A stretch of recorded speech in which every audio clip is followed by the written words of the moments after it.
क्रांती news, आवाज सर्वसामान्यांचा। नाशिक ओढा गायरान जमिनीवरील आदिवासी कुटुंबाच्या घरांवर अतिक्रमण कारवाई, अन्य अतिक्रमण दुर्लक्षित। मौजे ओढा तालुका जिल्हा नाशिक येथे गायरान जमिनीवर 60 वर्षापासून राहत असलेल्या 14 आदिवासी कुटुंबांना अतिक्रमण हटविण्याची नोटीस तहसीलदार नाशिक कार्यालयाने दिली आहे। ही कारवाई 4 मार्च 2025 रोजी होणार असल्याची माहिती समोर आली आहे। ग्रामपंचायत हद्दीत गावठाण शिल्लक नसल्याने या कुटुंबांना राहण्यासाठी पर्यायी जागा मिळाली नाही।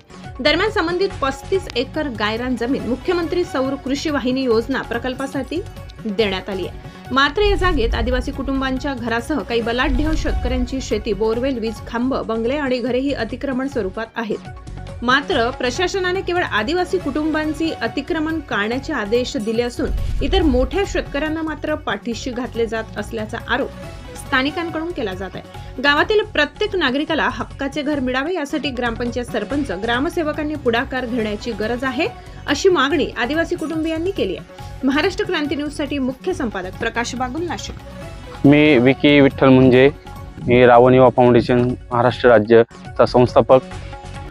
आज इथं ओढ्या इथं आम्ही आज आलेलो आहे। इथली परिस्थिती बघताच तुम्ही बघू शकता। इथली परिस्थिती, इथल्या 15-20 घरांचे खूप वाईट हाल आहे। आज आम्ही प्रशासनाला इथल्या सगळ्या गोष्टी माहिती असून तरी एक आदिवासी म्हणून कुठेतरी डावललं जातंय असं आम्हाला वाटतंय। तुमचं याच्या पुढे जर प्रशासनाने जर जे तुमच्या ज्या मागण्या आहेत त्या मागण्या मान्य केल्या नाहीत तर तुमचं पुढचं पाऊल काय असेल? आम्ही इथं आमरण उपोषण करू। आम्ही जिल्हाधिकाऱ्यांना तिथं जाऊन आम्ही आमरण उपोषण करू। ही आमची प्रशासनाला जाब म्हणजे हे राहणार आहे। ओके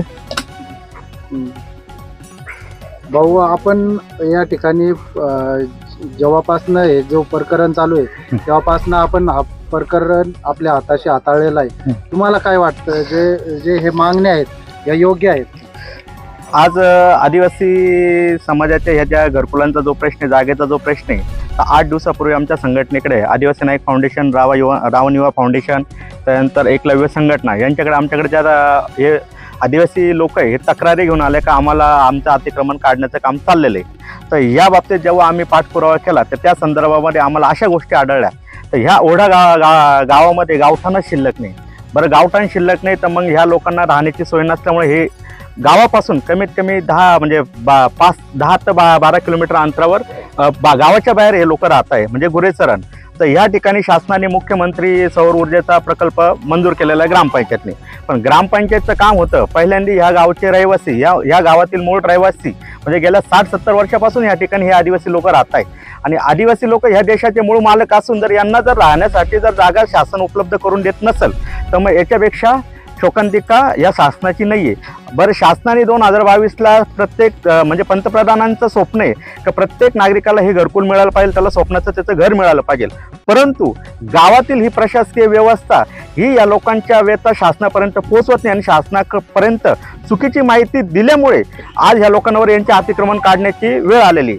आज त्यांना नोटिसा देण्यात आलेल्या, त्या पोलीस डिपार्टमेंटच्या अंतर्गत या नोटिसा देण्यात आलेल्या आणि त्यांचे घरं काढण्याचा त्यांचा हे होता। परंतु या ठिकाणी सगळ्या संघटना उपस्थित राहिल्यामुळे त्यांनी आज कुठेही इथे कोणी आलेलं नाहीये। परंतु शासनाचे प्रतिनिधी म्हणून सर्कल भाऊसाहेब आणि तलाठी मॅडम या ठिकाणी येऊन गेला। आम्ही त्यांच्यापर्यंत व्यथा मांडल्या। आमच्या आदिवासी समाजाचा ह्या प्रोजेक्टला विरोध नाही, परंतु हे करताना आम्हाला आदिवासी लोकांना आमचे जे मूलभूत अधिकार आहे, अन्न, वस्त्र, निवारा हे देण्याचं काम हे शासनाचं, हे जनतेचं काम करण्याचं हे शासनाचं कर्तव्य आहे। फक्त तुम्ही अधिकार गाजू नका, तुमचे कर्तव्य जे शासनाने तुम्हाला संविधानाने दिलेले ते तुम्हाला पूर्ण पार पाडण्याचं काम तुमचं आहे। या अगोदरही नाशिक तालुक्यामध्ये अशी घटना घडलेली आहे। मुंगसरा या गावामध्ये सरकारी जागेवरील अतिक्रमण होते, 6 कुटुंब होते, परंतु शासनाच्या नियमाप्रमाणे, शासनाच्या GR प्रमाणे त्या ठिकाणी त्यांचे जे घरकुलं म्हणजे त्यांचे घरं पाडले होते त्यांना तिथं जागा मिळाली। आज त्यांचे घरकुलं तिथे म्हणजे मंजूर झालेलं आहे। त्याच पद्धतीने आमचं म्हणणं एकच आहे की या ठिकाणी सुद्धा गुरेचारण जागेमध्ये एका साईडला ह्या 14 कुटुंबियांना तुम्ही जागा उपलब्ध करून द्यावी।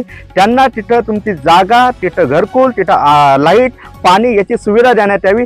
एवढंच नाही तर तिथं ह्या मुलांना 15 किलोमीटर शाळेसाठी येऊ नये म्हणून तिथं एक छोटीशी लहान मुलांसाठी अंगणवाडी का सुद्धा झाली पाहिजे अशा पद्धती।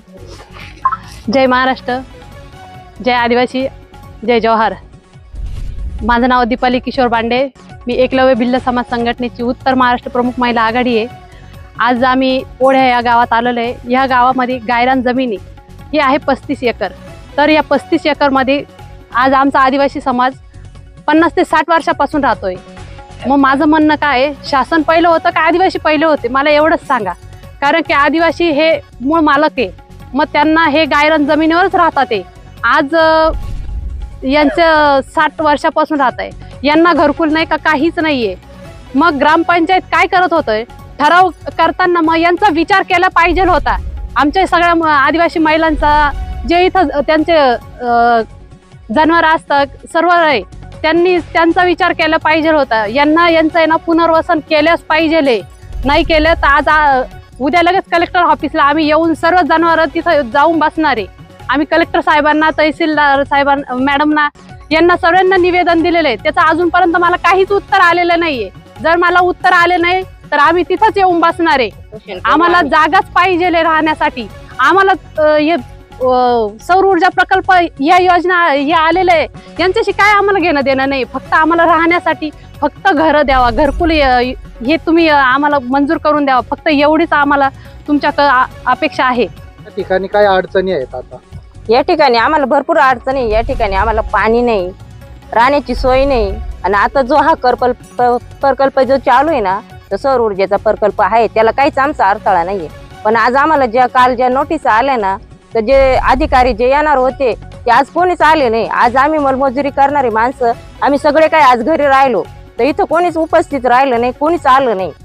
म्हणजे तुम्हाला इथं जी कंपनी आहे ती कंपनीकडनं काही दबाव येतोय का? कंपनीवाल्याने अजून आम्हाला काही दबाव आणलेला नाहीये. पण मग जे काय आजूबाजूचे जे आहे त्यांना आमची वाली अडचण होती. हा, म्हणजे गावचे लोक आमच्याकडे लक्ष देते नाही. बरोबर. तुमचे सर्वांचे मतदान आहेत का? सर्वांचे मतदान आहे ना आमच्यावर. तुम्ही या ठिकाणी किती वर्षापासून राहता? आम्ही 50 ते 60 वर्षापूर्वी ते अगोदरपासून आहेत ना राहत. मग तुम्हाला गावठाणमध्ये काही जागा दिली नाही का? गावठाण शिल्लकच नाही तर गावठाण कुठं राहणं आहे, जागाच नाही तर कोण आम्हाला देणार. बरं, मग तुमची काय मागणी आहे आता? आमची मागणी एवढीच आहे शासनाकडे का आमचं पुनर्वसन व्यवस्थित करून द्यायचं. त्या प्रकल्पाला आमचा काहीच विरोध नाहीये. आमची राहायची, पाण्याची, लाईटीची सोय करायची. म्हणजे तुमचं या प्रकल्पाला विरोध काही नाही? काहीच नाही. शासनाने तुम्हाला कुठंतरी तुम्हाला ठाई राहण्यासाठी जागा द्यावी हीच विनंती त्यांच्याकडे. आमच्याकडं मोठाले लोक काय आमच्याकडे लक्ष देते नाही. आम्ही आज 50 ते 60 वर्षे झाले माझ्या इथं मी राहते.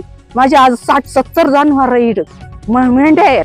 पण आम्हाला राहायची सोय नाही. आमच्या पार उचक पाचक करून टाकली, पार झाडं झुडं मोडून टाकली. 3री-4थी पिढी चालली आमची. पण आम्हाला इथे जर पाण्याची सोय नाही, राहण्याची सोय नाही, लाईटीची सोय नाही. इथले आजूबाजूचे लोक म्हणतात तुम्ही ढळून जा.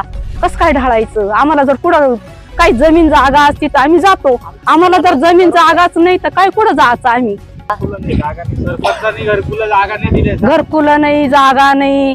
आम्हाला इथं काही सोय नाही ना दिली त्यांनी. तुम्ही मतदान करता का? मतदान आमचं माझी 4थी पिढी चालली तसं माझं मतदान चालू आहे. माझ्या पोरांचं पण चालू आहे, माझ्या सुनांचं पण चालू आहे. तुम्हाला घरकुल वगैरे काहीच देईल नाही, घरकुल काहीच नाही. अशाच नवनवीन बातम्या पाहण्यासाठी आमच्या महाराष्ट्र क्रांती न्यूज या YouTube चॅनलला लाईक करा, सबस्क्राईब करा आणि बेल आयकॉनला प्रेस करा.